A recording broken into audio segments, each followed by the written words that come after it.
نبات ميديا نبات ميديا نبات ميديا نبات ميديا نبات ميديا سلام تخاتلتي نبات ميديا كما يكنيهم كما يالهم أبززلهم سلام انتعنان نعهم يغون نابلنا نلومون كم تلمود استفلالية تحسة تازلهم مدبات نباهم كنبلينا شير لايك سبسكرايب ما بمقبار نزي يوتيوب channel أب معباي كل زكاة لكم كتقوروا دقيمنا نتسوع. You still believe it was a genocide, yes. But you're not willing to say he did the genocide? Yes. It was a genocide that just happened by itself? No, there were so many actors involved. Okay. So what I'm saying is... Was he one of them? Well, the war on Tigray was led by Prime Minister Abiy Ahmed himself. So he led the genocide? I mean, we don't have to be that specific. We do. He led the war. That's why we... أزي بحاطيرو أبى تقرأي جونوسايد كم تقبر تأمني هو يأمني نت جونوسايد زمرحة أبي أحمديو هو أبي أحمد تساتيف نيرو نت جونوسايد مريح نيرو أما أبي أحمد جونوسايدريو مسولو أبزيا ملصقه أي كعلن مالتي بحاطيرو نأبي أحمد نزي ود بشاشة ناتا نموت نيروتي كند علامة. As a matter of fact, he was a very close friend even before he got elected. So, but who was what he said, Abiy was my close friend. You hated him. You said he was a genocidal warmonger, imperialist.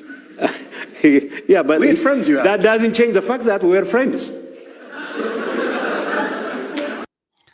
أبزيا كم زغل سمعنا يو قدمي كوينات ناي تقراي زنبرن أب كوينات تقراي زنبرن دحر كوينات تقراي زنبرن مس أبي أحمد يعرف مهانم كسب حجي دما يعرف كم زرلوي زاربالو إذا دما أنت يدريك إذا كل من أسي أبي تقراي زتفق تقراي كن مسرتنا النابول زتف هو من أسي إذن ود بشاشان مهانم حجي كله بره كوين الله مالتي قدم خوينات انت دا يعرف نيركا اب غزي خوينات انت دا يعرف نيركا دحر خوينات ونحجي اذن ريو دلنا خوشمشم اذن ريو دلنا اب تحتيو تعاسيب كا مسرح ون ጭቡጥ مرأيا ወይ ድማ ሓደ ንጹር ዝኾነ መርትዖይ እዚ ኩሉ መንእሰይ ዘሰንከልዎን ዘዕወርዎን ዘጥፍዎን ከዓ እዚኦም ክልቲኣቶም ምዃኖም ንጹር ግብረ መልሲ ሂብሎ ብሓጺሩ ካልኦት ከ እንታይ ይብልለው ብዛዕባ እዚ ብፍላይ ድማ ተጋሩ زبلو دلو خاص كان اسمعيو እንድትዋጪ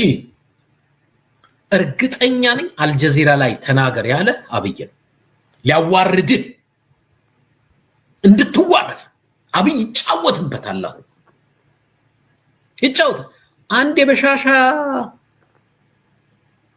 የበሻሻ ዱርዬ ይጫወትባል በቅጡ እንዳንተ እንዳልከው ክፍል ያልተማረ ሎየር ነኝ ብለ ዩኒቨርሲቲ አስተማሪ ነኝ የምትለው እንዳንተ እንደ ውሻ እዛ ሄድ እዛ ትሄድ ያለ ጮትባል ሊያዋርድህ እኮ ነው ደግሞ ሊያዋርድህ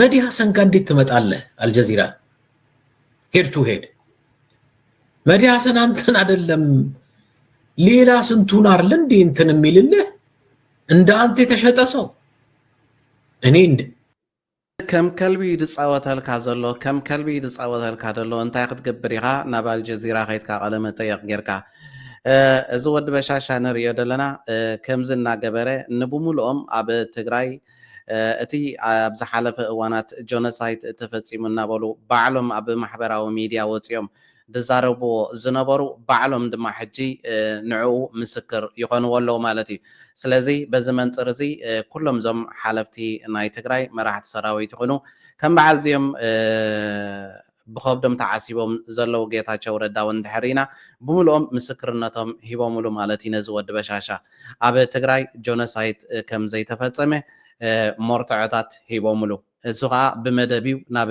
ከምዚ ደረጃታት አውሪዱ ነንሕድሕዶም ከም ዝላፋለፉ ነንሕድሕዶም ከም ዘይተኣማመኑ እቲ ኣብ ልዕሊኡ ዝመስረትዎ ክስ ድማ ውዱቕ ክኸውን መርትዖታት ይእክባሎ ጆኖሳይድ ኣይፈጸምካን ጆኖሳይድ ኣይገበርካን ኣብ ትግራይ ሕጊ ንኽምኽባር ኢኻ ወፊርካ ብምባል ከዓ ምስክር ሂቦምሉ ኣሎ ማለት እዩ ስለዚ ኣብዚ እዋን እዚ ብዙሓት ኣብዚ ማሕበራዊ ሚድያ ዝነጥፉ ዘለዉ ተጋሩ እቶም ንዓኹም ዝመርሑ ደሎ ወይ ድማ እቶም ሓለፍትኹም እንተዳ ጆኖሳይድ ኣይተገብረን ኣብ ትግራይ ተባሂሉ ናብ ዝብፃሕ ነገር የለን ማለት እዩ ባዕሎም ንወዲ በሻሻ ናፃ ኣውፅኦም ኣለዉ ማለት እዩ የሚለው ቃል ብዙ ነገር ይነግራችኋል ብዬ አስባለሁ Well, the war on Tigray was led by Prime Minister Abiy Ahmed. I think ይሄ የሚለው ቃል ብዙ ነገር ይነግራችኋል ብዬ አስባለሁ። በቃ እዚህ ጋር ጌታቸው ምንም ማለት አይችልም። እዚህ ደደደደደደ ዝብል ዘሎሲ ብዙሕ ነገር እዩ ክነግረና ዝኽእል ካብዚ ንላዕሊ ክዛረብ ወላ ሓንቲ ነገር ኣይክእልን እዩ። ምን ይለዋል? አይ በርካታ አክተሮች ስላሉ እሱ ፈጸመው ለማለት አልደፍረም ይለዋል።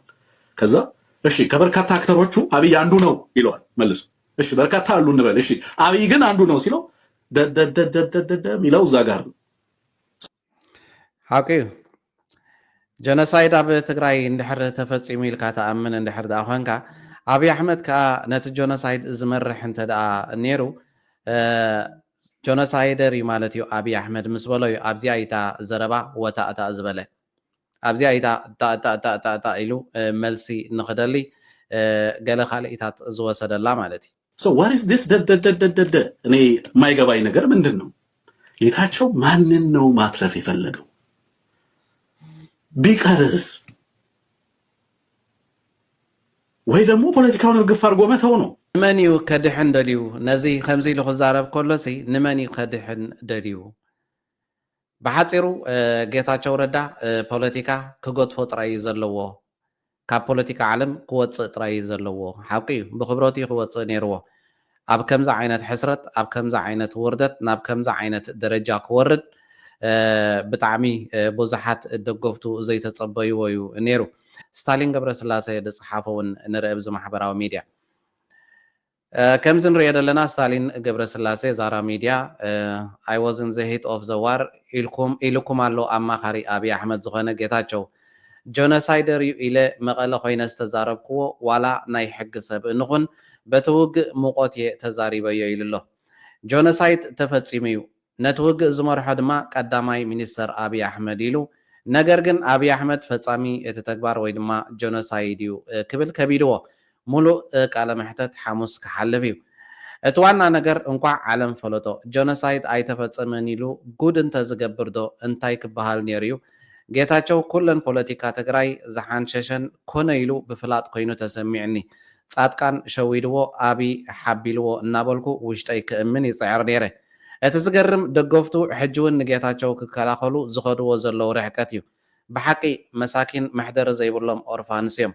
ብፍላይ እቲ ሓደ ናይ ምዕራብ ትግራይ ተፈናቐልቲ መራሒ ሰልፊ ዝነበረ ሕጂ መሬት እንደርታ ምስ ቋሓመ ስቕ ኢሉ ዘሎ ከብዳም ሸቃጢ ንጌታቸው ንምክልኻል ዝኸዶ ዘሎ ርሕቀት ይገርም እዩ።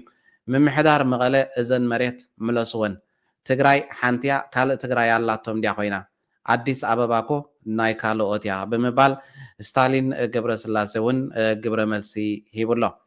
ናብ ጌታቸው ረዳ ምስ እንሓልፍ ቅድሚ ኣብ ከምዚ ደረጃ ምውዳቑ ናብ ኣብይ ኣሕመድ ዝፍክሮ ዝነበረ ፈኸራታት ሕፅር ዝበለት ቪድዮ ላ ንረኣያ። እኔ ቢያንስ ከአንድ ዓመት በፊት አብይ ጋዳፊ ጣ እንዲገጥመው አልፈልግም ብዬ ነበረ በግሌ። ቅድሚ ዓመት ዝኸውን ኣብይ ኣሕመድ ኣብቲ ግዜ ተዛረቦ ማለት እዩ ከም ናይ ቀዛፊ ዕጫ ክበፅሖ ኣይደልን እየ ክብል ተዛሪበ ነይረ ብናተይ ውልቃዊ ርእይቶ። ስለዚህ የሚቀርለት አይመስለኝም የጋዳፊ እጣ ማለት ነው። ስለዚህ ሕጂ ግን ዕጫ ናይ ቀዛፊ ዝተርፎ ኮይኑ ኣይስማዓንን እዩ። እዚ ኣብቲ ኩናት ኣብ ዝነበረሉ ግዜ ወዲ በሻሻ ዕጫ ናይ ቀዛፊ ክበፅሖ ምዃኑ ኣነ ብምትእምማን ይነግረኩም ኣለኹ ብምባል ዝተዛረቦ እዩ ነይሩ። ይትረፍ ንወዲ በሻሻ ዕጫ ናይ ቀዛፊ ክተብፅሓሉ ንስኻ ናቱ ባርያ ናቱ ግዙእ ናቱ ዕሱብ ኮንካ ናቱ ተለኣኣኺ ኮንካ ናቱ ከዳሚ ጌርካ ኣሎ ማለት እዩ። እቲ ብልሳንካ ትዛረቦ ዝነበርካ ጆኖሳይድ እናበልካ ተልፍልፎ ዝነበርካ ድማ ማይ ከም ተዓሙቕ ጌርካ ባዕልኻ ነቲ ተዛረብካዮ ከም ተፍርስኮ ነቲ ባዕልኻ ዝኸሰስካዮ ድማ ምስክር ኮንካ ቀሪብካሉ ኣለኻ። ወዲ በሻሻ ዕድለኛ እዩ። ከማኹም ዝኣመሰለ ዕሱባት ከማኹም ዝኣመሰለ ብከብዶም ተዓሲቦም ዝነብሩ ፖለቲከኛታት ኢና ባህልቲ ብምርካቡ ምስዚ ናይ ጆኖሳይድ ዝተተሓሓዘ እውን እዚ ጥራይ ኣይኮነን ተዛሪቡ ነይሩ። ኣብ ትግራይ ጆኖሳይድ ኣይተኻየደን ዝበለ እዚ ጥራይ ኣይኮነን ነይሩ።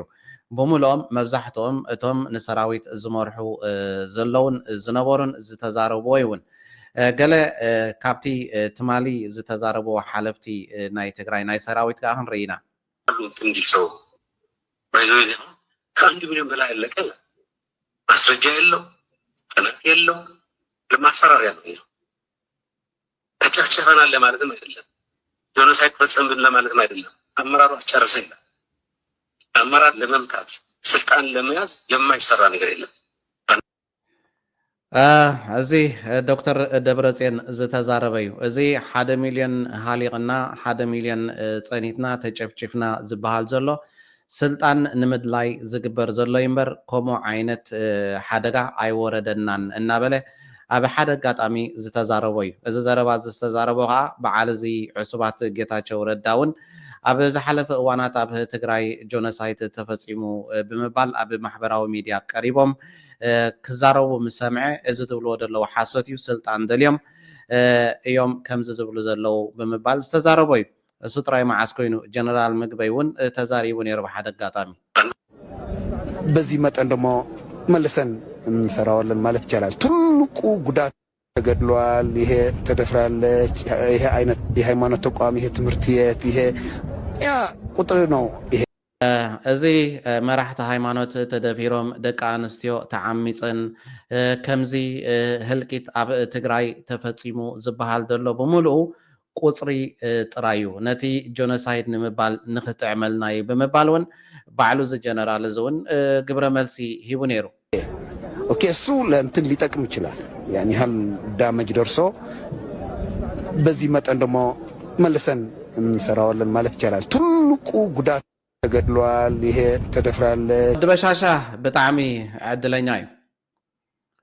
بمولهم نتي بعلم كم كسي زغربو اب لعل حزب تግራይ زورد سقاين مكران بسراويت ود بشاشا بعلم مسكرنتهم هيبوملو نتي زتغبره اي تغبرن بمبال دما ግብረ መልሲ ሂቦም ጀነሳይድ አይ ተገብረን ጀነሳይድ አይ ተፈጸመን ኣብቲ ዝነበረ ኩናት ግን ሰብ ክሞይቱ ክኸውን ይኽእል እዩ ህዝብ ድማ ተጎዲኡ ክኸውን ይኽእል እዩ እናበሉ ሸፋፊኖም ምልሎ ማለት እዩ ባዕሎም መስኪሮምሉ ስለዚ ሓራው ጽዮም ኣለው እዞም ሓለፍቲ እዚኦም እንተዳ ሓራው ጽዮሞ እዚኦም እዮም ቶም ድኸስዎ ነይሮም እዚኦም ሓራን ሓራው ጽዮሞ ወዲ በሻሻ ናጻ ገይርኩም ኣለኹም ማለት እዩ ብፍላይ እዞም ሓደ ክልተ ዕሱባት ኣብ ኣዲስ ኣበባ ከም በዓል ጌታቸው ረዳ ይኹን ከም በዓል ጻድቃን ብተደጋጋሚ ኣብ ዝሓለፈ እዋናት እውን ዝዛረብዎ ዝነበሩ ንወዲ በሻሻ ካብ ጆኖሳይድ ኢሎም ዝኸሰስዎ ናጻ ንምውፃእ እዚ ድማ ናብ ሻዕብያ ንምስግጋር ሻዕብያ ይፈፂምዎ አብይ አሕመድ ግን ናጻ እዩ ንጹህ ከማይ ንግሆዩ ንምባል ባዕሎም ክምስክርሉ ምፍታኖም ማዕረኽ እንደይ ሕሱራትን ወርደተኛታትን ምዃኖም ጥራይኻ ክትግንዘብን ክትርዳእን ትኽእል ካብዚ ከይወፃና ድማ ትማሊ ኣብ ዝሰራሕናዮ ቪድዮ ብዙሓት ተጋሩ ኣብ ሱዳን ዘለው ጠሚና ሓጉዝና ማሕበረሰብ ዓለም ድምፅና ይስማዓና ክብል ርኢናን ተኸታቲልና ነርና እቲ ዝገርም ግን እቲ ህዝቢ ኣብ ሱዳን ተመዛቢሉ ደሎ ብጥሜት ብሕማም ብስቃይ እናረገፈ ከሎ ገለገለ ንድሕነት ወይ ድማ ንረህዋ ህዝቢ ትግራይ ንቃለሲና ዝብሉ ብከብዶም ተዓሲቦም ዘለው ኣብ ሓራ መሬት ዘለው ክልተ ስእሊ ኣነጻጺርና ክንርኢና እቲኦም እቲ ህዝቢ ብጥሜት ይመውት ይረግፍ በዓል እዚኦም ከዓ ኣብ ትሕቲ ወዲ በሻሻ ብከብዶም ተዓሲቦም ይሰርሑ ኣለው እዛ ቪድዮ እዚኣ ንርኣያ ዓባይ ምስክር እያ أسمر تفنقيلة حجي 5 عامات أمة الله حجي قنا نقول عيكم نسايت مشاقر ما جاتنا يلن تبهينا حكمنا وين يلن أخل تبهينو بتميت نصبلنا حجي عالم يفلتنا نحنا هزينا تقارينا هزو تسجلنا من قصتي صدنا تبعنا يو حجي قنا مقوت يلن موت لنا نابوتنا نركب نحممنا نركب صريحنا زي نخيل وينا زينا من لطينا ما هذي يرجعنا علامات رأينا سبا حجي بلعنا هنا 5 حجر يلي حديرنا هنا حجي قنا علم ترأينا نحنا فطراتنا فطر سلاسي هنا علم يرأينا نولنا قلعان سبيتنا وزي تزرقحنا ካብዚ ዝዓቢ ምስክር የለን ራይወን እዘን ኣዴታት እዞም ህፃናት ብምሎም ጠምዮም ንማሕበረሰብ ዓለም ሓበሩልና እናበሉ ኣብ ሱዳን ዘለው ስደተኛታት ተጋርዮም እዞም ኣብ ታሕቲ ትርእይዎም ዘለኹም ድማ ብከብዶም ተዓሲቦም ኣብ ትሕቲ ወዲ በሻሻ ኮይኖም ኣብ ትግራይ ዝኾነ ነገር ኣይገበርካን ኣብ ትግራይ ሕጊ ከተኽብር ኢኻ ወፊርካ ንስኻ ንፁህ ኢኻ እቶም ናህና መራሕትዮም በደለኛታት ንሶም እዮም ኣጥፋእቲ እሶም እዮም ክሕተቱ ዘለዎም እናበሉ ድማ ብከብዶም ተዓሲቦም ናቱ ዕሱባት ናቱ ጉዛኣት ኮይኖም ዝነብሩ ዘለዉ ከዓ እዞም ኣብ ታሕቲ ትርእይዎም ዘለኹም እዮም ኣዛምድወን እዚ ትርእይዎ ዘለኹም ኣብ ላዕሊ ዘን ኣዴታት ብጥሜት እንታይ መሲለን ኣለዋ ከሰል መሲለን እዞም ኣብ ታሕቲ ዘለዎ ወተሃደራት ከዓ ረኣይዎም እንታይ መሲሎም ኣለዉ ኣይቆሩ ኣይዓርቁ ደሞዞም ሙሉእ ከብዶም ድማ ሙሉእ እዚ እቲ ሓቀኛ ምስሊ ኣብ ትግራይ ዘሎ ኩነታት ዝገልጽ እዩ ካብዚኣ ተዓቢ ዝኾነ ይኹን መግለፂ ክትርከብ ኣይትኽእልን እያ ኣብ ኢትዮጵያ ሓደ ኣዝዩ ኣሰንባዲ ዝኾነ ቪድዮ ሸር ተባሂሉ ነይሩ ኣብዚ ዩቲዩብ ክዝርጋሐ ስለ ዘይክእል ግን ብስእሊ ክነምፆ ኢና እንታይ እዩ እቲ ሽግር እንተዳ ኢልና ድማ መጀመርያ ሕፅር ዝበለት እዛ ቪድዮ መንረኣያ ወታደር የሚፈጽመው ጭካኔ ምን አይነት ቪዲዮ ነው ያየሁት በጣም የሚዘገንን ቪዲዮ ማለት ነው ኦ ማይ ጋድ እናቴን በጣም ይዘገንናል ቆይ እንደ ሰው አልተፈጠራችሁም እንደ ሰው ማሰብ አትችሉ ኦ ማይ እቲ ቪድዮ ኣብዚ ክመፅእ ስለ ዘይከኣል ስለ ዘይፍቀድ ብስእሊ ኣቕሪብና ኣለና ከምዚ ትርእይዎ ዘለኹም እዚ ብየማናይ ኢዱ ጠልጠል ኢሉ ስጋ ሒዙ ዘሎ ዝመስል መንእሰይ ስጋ ኣይኮነን ገለ ኣይኮነን ኢዱ ካብ ጉንቦ ኢዱ ንታሕቲ ብፋስ 3 ግዜ ኣብ እምኒ ኣተርእሶም ሃሪሞም እዮም ኣይቁርፅ ኣይገለ ገይሮም ጠልጠል ከም ትብል ገዲፎሞ እዚ ትርእይዎ ዘለኹም ነዚ ሰብ እዚ ኢዱ ብፋስ ገይሩ ዝቆረፀ ከዓ ኣብ ዝሓለፈ ግዝያት ምስ ፋኖ ዝነበረ እሞ ድሓር ኣብ ቀረባ እዋናት ድማ ናብ ወዲ በሻሻ ኢዱ ዝሃበ እዩ ነቶም ንናፅነቶምን ንሓርነቶምን ዝቃለሱ ዘለው ፋኖ ዝበሃሉ ሽሞም ንምፅላም ድማ እዚ ተግባራት እዚ ንክፍፅም ኣገዲዶሞ ከምዚ ትርእይዎ ዘለኹም ከዓ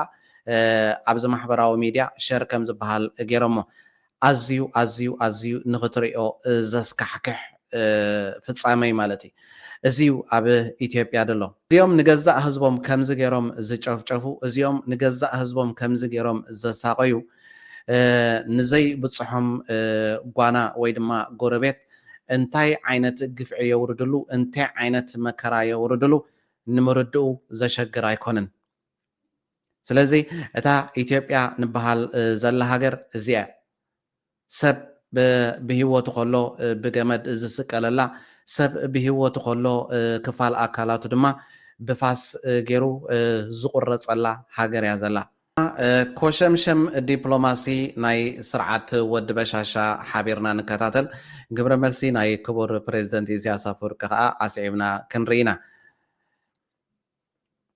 ከምዚ ትርእይዎ ዘለኹም እዚ ናይ ማሌዥያ ፕሬዚደንት እዩ ኣብ ኢትዮጵያ ምብፃሕ ኣብ ዝገበረሉ ግዜ ከምቲ ኣብ ዝሓለፈ እዋናት ንክቡር ፕሬዚደንት ኤርትራ ኣቶ ኢሳያስ ኣፈወርቂ ማይ ዘቐብሎ ወይ ድማ መግቢ ዘቀባብሎ ዝነበረ ነዚ ከዓ ትርእይዎ ኣለኹም ቡን የቐብሎ ሽኮር የኹሰሉ ሕሉፍ ሓሊፍዎ ከዓ ባዕሉ ከስትዮ እናተመጣጠረ ዘርኢ ቪድዮ እዩ እቲ ዝገርም ፖለቲካ ብከምዚ ዲ ዝስራሕ እዛ 130 ሚልዮን ህዝቢ ለኒ ትብል ሃገር እሞ ድማ ነዚ ክንዲዚ ህዝቢ ይመሪሐ ዝብል ሓደ መራሒ ሃገር ኣብ ከምዚ ደረጃ ወሪዱ ክትሪኦ ከለካ ብጣዕሚ ዘሕፍር እዩ በዚ ኮይኑ በቲ ግን ናብቲ ግብረ መልሲ ናይ ክቡር ፕሬዚደንት ሃገር ኤርትራ ኣቶ ኢሳያስ ኣፈወርቂ ከብለኩም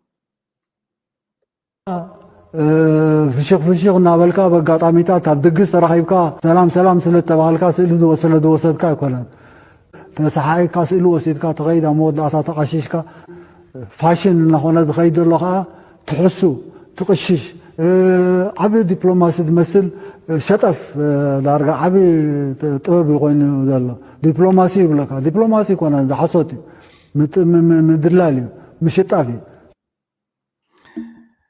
حقي ብቆሸምሸም ዝመጽእ ዲፕሎማሲ ብምትሕቁቃፍ ዝመጽእ ዲፕሎማሲ ብምድርራዝ ድመጽእ ዲፕሎማሲ ኣብ ዓለም ተራእዩ ኣይፈልጥን እዩ ማዕረ ክንደይ ወዲቆምን ማዕረ ክንደይ ሓሲሮምን ከም ዘለዉ ከዓ በዚ ክትሪኦም ትኽእል ሎሚ ኣዳሊናያ ዝነበርና መደባት ነዚ ዝተኸታተልኩሞ ይመስል ነይሩ ኣብ ቀጻሊ ብካልእ ፍልይ ዝበለ መደባት ክሳብ ንራኸብ ኣብ ዘዘለኹሞ ሰላምን ጥዕናን ንዓኹም ይኹን نبات ميديا